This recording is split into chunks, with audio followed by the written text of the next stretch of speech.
should go our separate ways, but now you're back, begging for a place to stay. Oh, Green matches have been working, so hopefully that works for us today. I know for a while it's like there it is. Hey, awesome. And you had to like manually choose who he chose to go. Chose first. Oh, I mean, I guess the only value in that is the mulligan, the hard mull for autoencoder is one more card. But like that's all I got for you as far as why I would do that. Yeah. And I don't think I would do that. Wow. That's definitely a didn't mulligan either too. So like did he? I don't know. He did not. He did not draw any cards there. Oh, no, he did. Draw 6 cards than Maximo. Draws 1 card. I don't think he did. No, he did not mulligan. So that's question number 2. First question is the Obsidian Forge on game 1 versus Hyramgraff. Next question in post interview is how did you not mulligan for autoencoder on the play? Well, and why did you choose to? Oh my goodness. Go first. Oh yeah. And that's if you have to win, the Crucible just kicks you in the nuts, and this is what that looks like. You have to win a tempo game. That is not the turn 2 you want to see. Oh wow. Okay. Maybe you saw that this is why I kept it. Maybe as the double Kronos with draw on the Fish and Bloom, which is good, but it's still not like double E die into Code Monkey good. No. No. Jesus. That was such a good start. Like, already has 5 archives.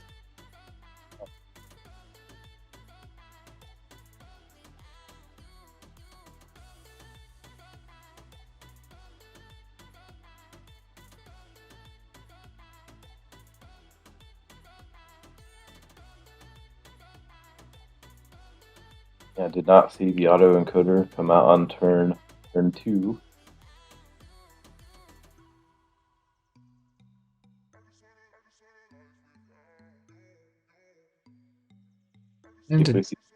Early Soul Snatcher. So this is the game I'm talking about. We're gonna This is real good in this deck. It is, but like it's like if there was an artifact in this deck I would have discarded until I had gotten rid of the Reclaimed, it's the Soul Snatcher. Like, yeah, if they want to use that on the Obsidian Forge, like that hurts, but that's not the end of the world. But hitting the Soul Snatcher right here could be really rough, actually. The Lost in the Woods, all 3 of them. That's rough. And then the Reclaim. Oh, there they go. Soul Snatcher's gone. Didn't want to even consider what that does to the rest of the game. It's gone. Out of there. Oh, and the Punctuated. So let's see what was discarded. This is what? What turn is this? This is turn 3. So this is the auto punk on turn 3. So let's see how this affects the rest of the game. So Hysteria and Exhume are both gone. Yep. And the Snag's Mirror also, but that's not as big a deal. And 4 creatures down, then they did get to check too, so yeah, that's a pretty big. Obsidian Forge wasn't even an option to play now because that was discarded. Yeah. So I guess we just see the gateway or the key to dis here to clear this board, but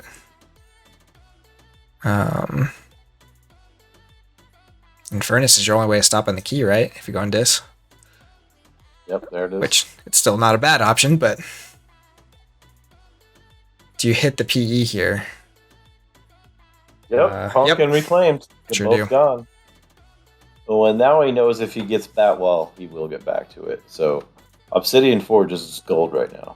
It is free to do its thing.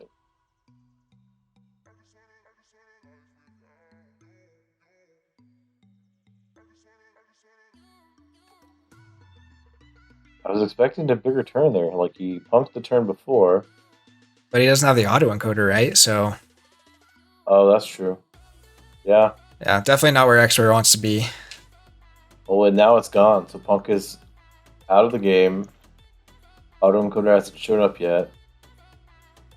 But even if he's above on Amber right now, this is like... You're not really...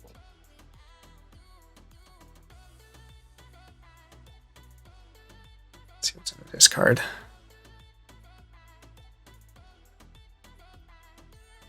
How did Hiram get the E-Dice back? Oh, they were in the archives still?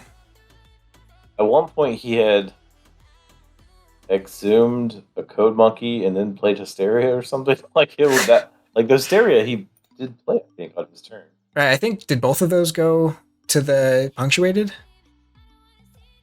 No. No, he played. Okay, I missed one of those. Yeah. And here is the logos load up because this is all the stuff he. So.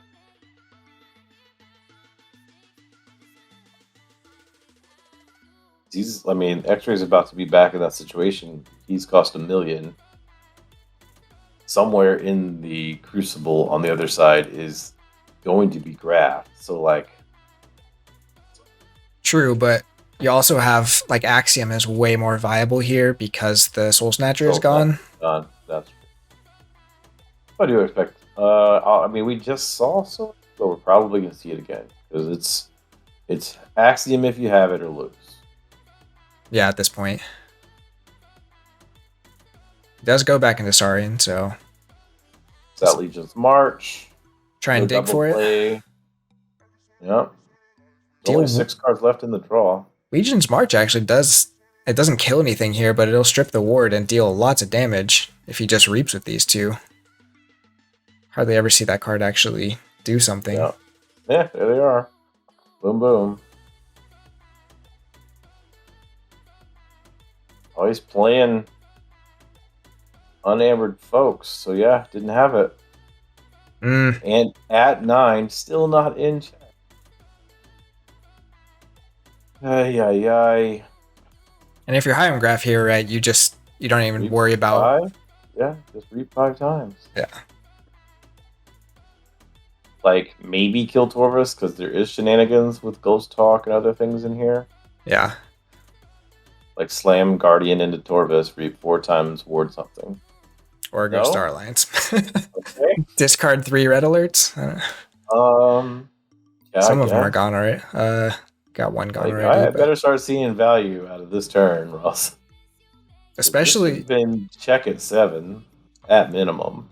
Because, like, what if Xray finds the Axiom here? Like, yeah, this could be all for naught.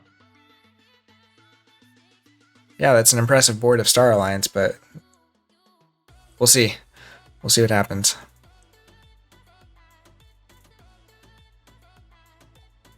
There's only 6 cards left in his draw. The chances of Axiom now are really good. Might not be much of a turn after that because all he has is Torvus now. Oh, no, we got Locos. This is... Whew. Would have been nice to see the hands, but it's fine. Just get to try and guess what they're thinking. Diametric Charge takes care of 2 E-Dies there? Yep. He costs 6.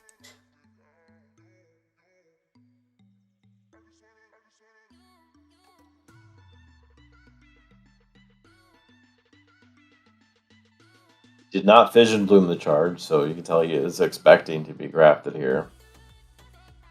Good call. So yeah, Hyramgraff is cycled now too, so... Yeah, I mean, like, graft...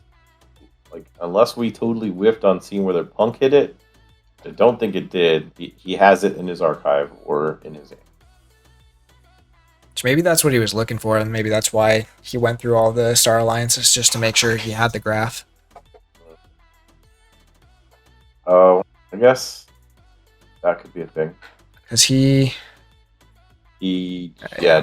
just cycled. But I would imagine it's just in the archives, right? Because yeah, E-Die was played like 6 times before that turn. I don't know if it was quite 6, but I do feel it was like at least 5. Well, there's at least 2, and then Code Monkeyed, and then 3 more after that. So yeah, at least 5. Goes back into Star Alliance because he can graft in Star Alliance now. Yep. Kirby is active and ready. And Tabor and getting wards with the Ingram too is going to be rough. Oh yeah, this is a big push. This is hard to deal with. if you're not gonna have artifact control, this is the type of pressure you've got to be supplying from your deck. Like, talk a lot about that on my team chat type stuff. Like, if you're gonna have something missing that is reactive, like artifact control, you have to constantly apply pressure. Yeah. And that is what we're seeing last logo. Getting to see more of the Star Alliance that we didn't see last game very much. The one big board we saw from Star Alliance was answered immediately. Now he's got the Academy trait. Does that even work very well on Tabor? It's not bad because it adds to the Light of the Archons, but he can only play non-Star Alliance cards. Yeah. So making him Logos basically lets him play discards. But probably would put it on Maleficorn there. So if you're Xray, do you play WP or Axiom here? Looks like he's going Logos, but I think you gotta answer the board or you lose. I would have, if I have both, I'm playing Axiom. But he's gaining Amber. Oh, one Amber doesn't matter. There's the EP.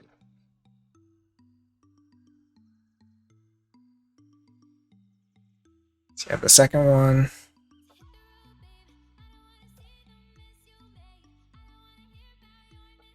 Doesn't have the second one. Must have been in the bottom two. That's pretty rough. That would have been something to stop that key at least, but then we're just gonna have this huge. It's gotta be Star Alliance, right? You just go back in, you get your anything in Star Alliance you play, and then you get 2 more cards out of your hand because of the Tabor and the Kirby. Well, Tabor's Logos now. Oh, I don't know about that decision. Yeah, that's actually really bad. It's kind of weird, but you can play discards out of Logos now. I don't know. It's odd. So it does go into He Logos. is going into Logos. So Tabor is in Logos, so you can play a discard here. Yeah. Or use a disc creature. Right? Yeah. Yeah. Just fight into Torvis, get those 2 Amber, stop him from Axiom, getting the Axiom back. Yeah. Technically, you could even Word Mally first. Code Monkey's the Dis. Okay. So, hopefully it's a discard for Tabor then. Archives Hysteria. Yep. Jeez. Just constant. Good. Yeah. There's the Obsidian Forge. Yep. Which is basically ready to win next turn almost. We have to see the Axiom here, so.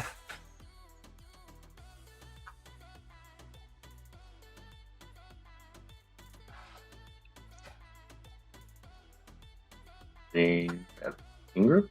I think. Don't think it matters, but I would have ordered Kirby. Yeah. And he got a steel trigger off of Saurian late in the game. Just to rub it in. I hate it when Can steals from me. That's the worst feeling in Keyforge. It's I am choosing this. That was I have to. My first favorite Dark Tidings deck had 3 of him.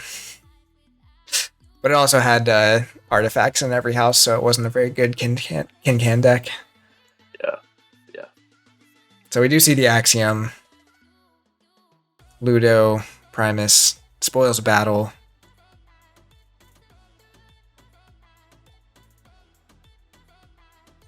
Okay, so it actually blows up some of that Amber. That's not nothing.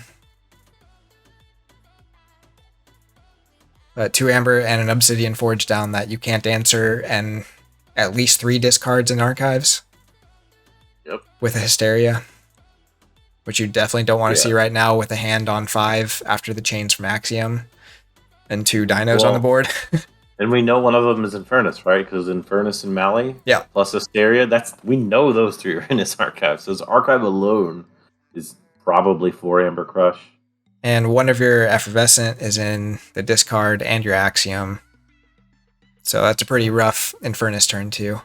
Well, yeah. And Tertiate. Yeah. It's and EP. And EP with a pip, I think. Yeah, it's 3 pips on it. It's nonsense. there it goes. There's your Effervescent. There's your spoils. Huh. Play Mally. Probably playing Hysteria, so Mally didn't matter yet. Yeah. Unless he just wants to blow it up with the. I mean, there's no reason to. There's. Yeah. Yeah, like and you know your opponent does not want to go back to Soaring anyway, so Hysteria here is real good. Snag's mirror is down too, so we could see that Logos lock. There's another Infernus going for the opponent. What are we seeing this time?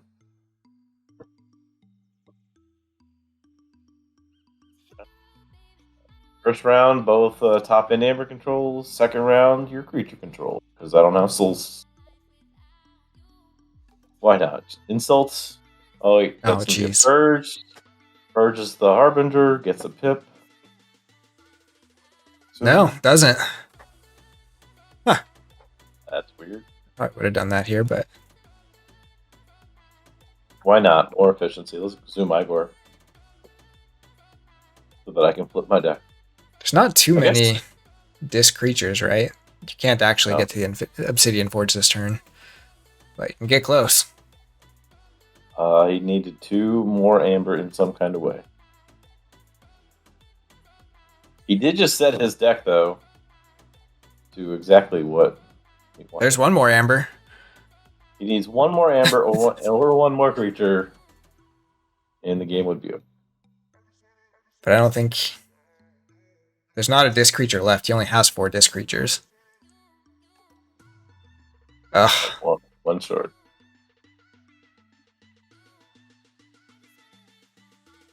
And Snag's mirror, I don't... yeah, that doesn't matter. He can go back to disc no matter what. Yeah. I mean, Xray could go Logos here and try to keep those E-dies from coming down if he can stop this key. Yeah. Yep, that's it. He just concedes. Wow. That is it. It's over. That was not what I was expecting, but I mean, after seeing Hyramgraff's deck go, that's a brutal deck. Yeah, especially against the field, right? The triple red alerts are really live. Playing the Logos, the Code Monkey Eddie with the Graft intelligently as he did was huge. And then just like getting maximum value about like how the Infernuses works. And in both of these games, like game 1, most of the game was played without Soul Stretcher in the beginning, and then once he played it, it was just literally there's nothing that Xray could do. Yeah. In this one, Soul Stretcher was answered immediately, and it was still just too much pressure. If he didn't had answered Soul Stretcher earlier, it would have just been worse. Yeah. So, all right, let's see if we can get them to join us. Okay, I'm gonna pop back over to just showing the decks here.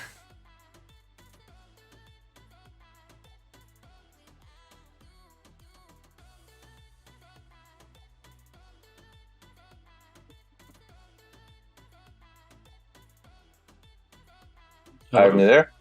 Yeah, I'm here. Hello. Hey, good games. Thanks. Oh, X-Ray's here too. Hey, X-Ray. Hey, how's it going?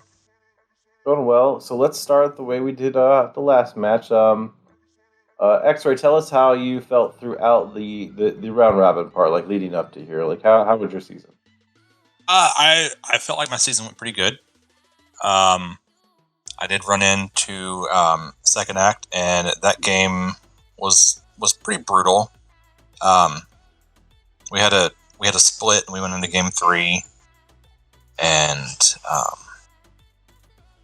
he ended up pulling that one out. So that was my only loss coming in to the top 16 From the round robin, yeah. Yes. So good. I felt pretty good about my deck choice up to that point. What kind of things did you do to choose a deck? Because you literally had pick one, so 50 choices. 50 choices is a lot. So, and like, what did you do? You would think that would be a good spot to be in, but I don't know that you have a lot of pressure with number one going through all the decks. So I wanted a deck that was well-rounded. I wanted something because, I knew there was going to be a lot of artifacts. I wanted artifact control. Yeah. So I that was a must. And then really, I was going efficiency next, and the deck that I chose, its C was a little weird. So it has quite a few Lost in the Woods. So if I ran into a deck like I did today with a lot of eddies, a lot of infernuses, anything like that, it really showed that my C was not built like a normal C in decks. Yeah, for sure. And that's kind of what we saw. But as far as the round robin goes, like you're Lost in the Woods, for the most part, had to be golden, right? Oh yeah, I mean it was great. I mean, kept everything off the board. It kept on cycling my Ghost Hawks. I mean, it really did work out well in the regular season. Yeah. I guess you would call it. Z, you had mentioned in the recap that there was like tons of Saurian too in this field, right? So I could see those Lost in the Woods most of the time being super effective against that. But then when you run into play effect creatures, like you're in for a hard time, and that's what we saw just now. Laszlo, which is Hyramgraff's deck, has 10 of the 18 creatures have play effects, and some of these play effects are the best play effects in the game. What was our question that we had for him as far as the gameplay decision, Ryan? For Xray? Yeah, what do we got? You remember? You were the one who was writing the notes. I don't write anything down. I do remember. I was going to be so impressed that you were writing them. Let's see. I think I don't ever write anything down. Have you listened to my show? Our show? Let's see. The turn 1 of the second game, you didn't mulligan, and then you played the Ghost Hawk, and we saw after that it was the Cronus. Is that why you kept it? Is that you had the double Cronus? Yes. So I had a full, besides that one Untamed card, I think I had a full Logos hand. And I really wanted to try to start off a little better than I did the last time.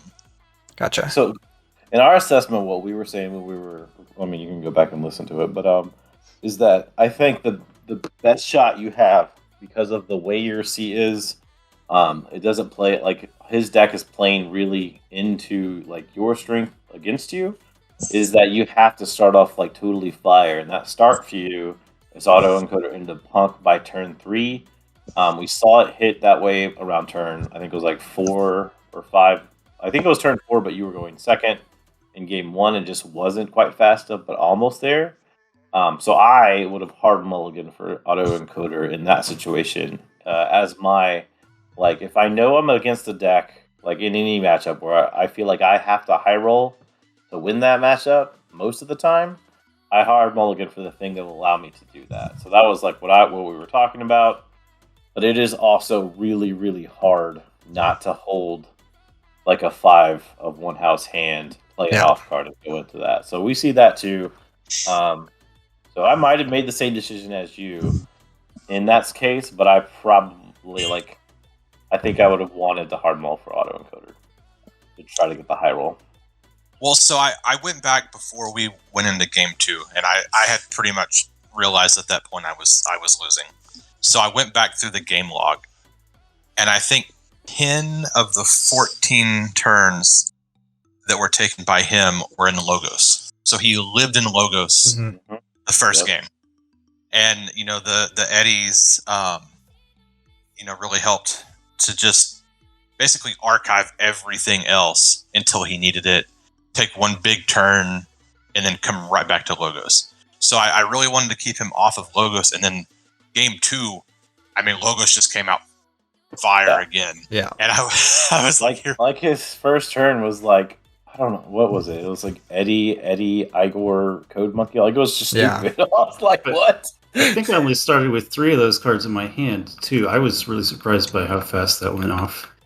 Yeah, when that happened, it was already a light going off in my head of, here we go again. Yeah, and my response to his first turn is like, well, sometimes the Crucible just kicks you in the nuts. That's all there is to it.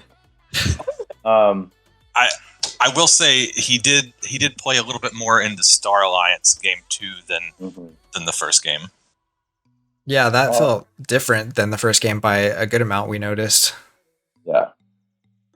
All right. Hyramgraff, same thing. Talk a little bit about your path to victory, because now you are in top 8. I'd have to go look it up and all that, but I think you're now in the pricing, right? That might be right. I'd have to Yeah, look you're it up. now. So you're at the $10 luxury playstyle gift card tier, and then after this, it gets a little bit more valuable, which is pretty solid for a free event. So, how'd your round robin go? You had 48 decks to choose from because you were picked 3. Yep. So let's start with there. What process did you go through? Because again, 48 is a lot of decks to cipher through, and obviously all of them have 90 or higher stats. So that is not doesn't really do anything. Just they all have that. So what was your process? Because you found a good one. Yeah, so I've got a few secrets on that. I want to hold off until I'm out of the competition because I think that might affect how other people play against me. Okay. But I can talk about that, offline if you want. Sounds And then, good. so of the 3 decks that I had to submit, Laszlo was my first. The Sanctum deck that Lokakar missed, which was the double Curia Amphora with was it Fabian? Yeah, that deck was I think my second, and I forget what my third deck was, but yeah, I think Sheep mentioned it on the recording that you did. I listened to earlier today. It's like this is a Hyramgraff kind of deck, and that it really fits my playstyle, and that it's like drag people out into the bog and hope they sink first. Yeah, that deck was named Popens, Popens. It did not make top cut, but I imagine that is a very difficult deck to play. It had double Curia, and that alone makes it mind-bendingly difficult on the difficulty scale. Yeah. And just taxing too when you're doing best of 3s. You're just using so much mental energy to go through how to win with that would make for a pretty long season. Yep. Yeah, so that was part of why it was second. I was drawn to this deck partly because of Snag's Mirror, because I kind of want to, might have a side quest of trying to pull off a Snag's Mirror soft lock, which I haven't been able to do yet. Almost got soft locked myself one game. Yeah. Well, the archiving helps against that, which is one of the things I mentioned about it. It is safer for you to do it most of the time, just because the amount of and the way that your tempo is coming. Because Kirby helps that, Exhume helps that. All of the archiving and logo helps set up to not for that not to happen to you. Yeah. Yep. All right, so talk about this game. What was your feel going into it? Did you feel advantage here? Did you practice? Because 2-0, and it was a pretty slanted 2-0. In both games, you had it pretty much set up to where you could reap out, either hold them in check with your eddies, or pull your archiving graph for big. So, is that kind of what you were expecting to happen? These games were actually a lot more lopsided than I expected. I thought that I was going to be at a disadvantage because a lot of my games have come down to, both players are at 2 keys, but I pull off the Obsidian Forge key sheet to seal the game while my opponent's on check. So I thought that the Reclaimed and having to play around that with the Obsidian Forge was going to be a lot bigger than it turned out being. Game 2 was kind of played out nicely that the Reclaimed and Punk were played early, and so I got punked into Infernus, so that was kind of a no-brainer. Yep. Did you feel good Infernusing out Reclaimed and Punk at the same time? Was that a smile on your face at that moment? Yeah, absolutely. All right. Yeah, I saw some fun stuff earlier today with the Infernus, and it's always cool when you get 2 good cards back to back. Yeah, the way this deck played is it's not quite the way it played today is not how it's played against other decks in the past. So I was really surprised by how snowbally it was once the board sticks. Yeah, once you started, because in both games we saw a pretty early hot cycle from your logos, and the way your eddies were hitting the board, forcing the key cost up, it got to the point where it was inevitable that you had to have graft. So just put Xray in this impossible situation. There's one where you grafted for a ton, and then he had the double EP, which resetted it.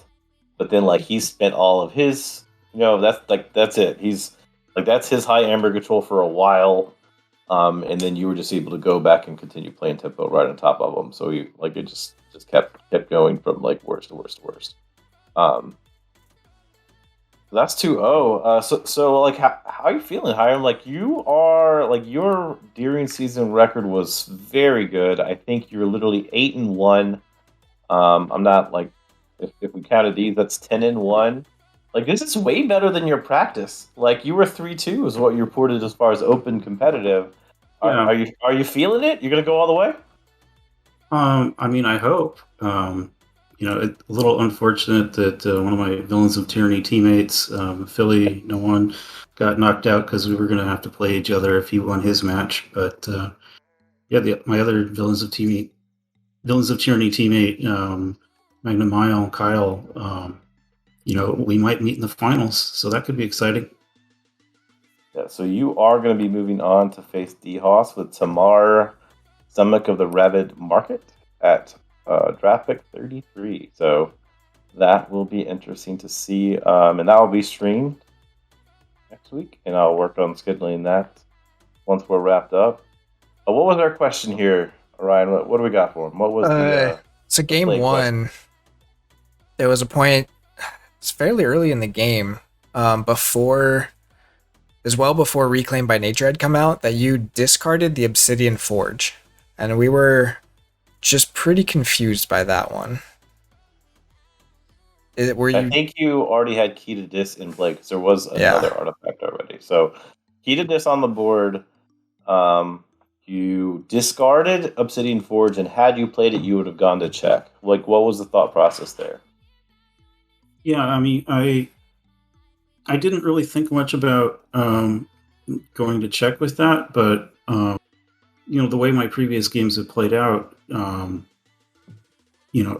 Obsidian Forge was really a key card for victory, and it felt like the number one target for Reclaimed. So, going to check versus losing your key card is, I definitely keep the key card in the deck.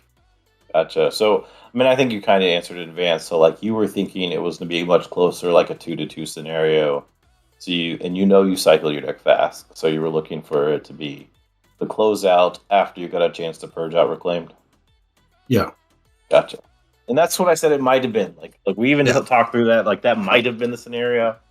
So that is kind of where you're going for. But in the end, it just ended up being like you had all the tempo in both games.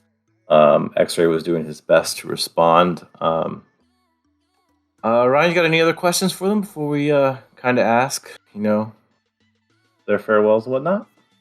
No, I think those were just some crazy games, some really high-powered decks, and lots of tough decisions for sure. But I think the Snags Mirror, just for one, just as an aside, I love that you have that goal to like make that card competitive. That is awesome.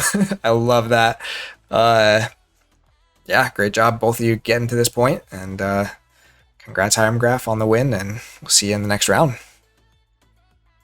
Yep, Hiram, we'll see you for sure going forward. Xray, you got any last final thoughts on the season or feedback for us going forward or future plans? It was fun. It was very fun. I'm a little disappointed that I'm out already, but it was cool seeing everyone basically be at the same level. And not everyone had to learn a new deck. Mm-hmm. So it was a neat take, a neat idea, and I really enjoyed it. Sweet. Thanks for the feedback. I think you'll probably be more invested in next weekend's activities in Kansas City. So wish you luck there, but not more luck than me. So good luck in that endeavor. Thank you. I will see whoever is there. All right, Hiram, any final thoughts as you move into next week in Top 8? This has been a really fun event, so thanks for putting it together. I'm glad I joined, and I wonder if there's going to be a follow-up of one of these in the future, and if so, I'll definitely join. We did talk about doing something with like the top decks from this event. By top, we did not define that at all, but to see like how they do against like known quantities, because like we did the this Archons Corner Sweet 16 ages ago, where we took like 16 vault decks and we did a tournament there. So there might be talks as far as what that might be look like, but we'll probably do some community polling and kind of see what they want us to run here, because we know ABR League is starting up, and so I know a lot of people are going to do that. So if people wanted to have another league going on, we're not sure about that because we knew that ABR wasn't running right now. So it might just be a weekend event, but we'll plan something coming up and we'll let everyone know. All right, Orion, you close us out. This is kind of your thing today. Give us whatever farewells you like to do, and that'll be it. Sure thing. Well, thanks everyone for watching. If you're tuning in, thank you Xray for putting on this, Z for putting on this awesome tournament. Just getting to see so much of the new, basically kind of like the fresh blood of the Keyforge pool. Like we saw some of these were even opened by team members of Archon's Corner, so it's gonna be really cool to see what the stats are at the end of this, as far as like house distribution and all of that kind of stuff. But especially just to see where these decks go from here. I actually got to play with one of the decks from this tournament earlier today. Didn't realize it was one of those decks and didn't go so well. But yeah, this is just an awesome event and just great for the community again. So thank you so much, Z, for doing that. And thanks for letting me get on and help host this. I'm excited just to see more great Keyforge. So that'll close us up. Thank you all for watching.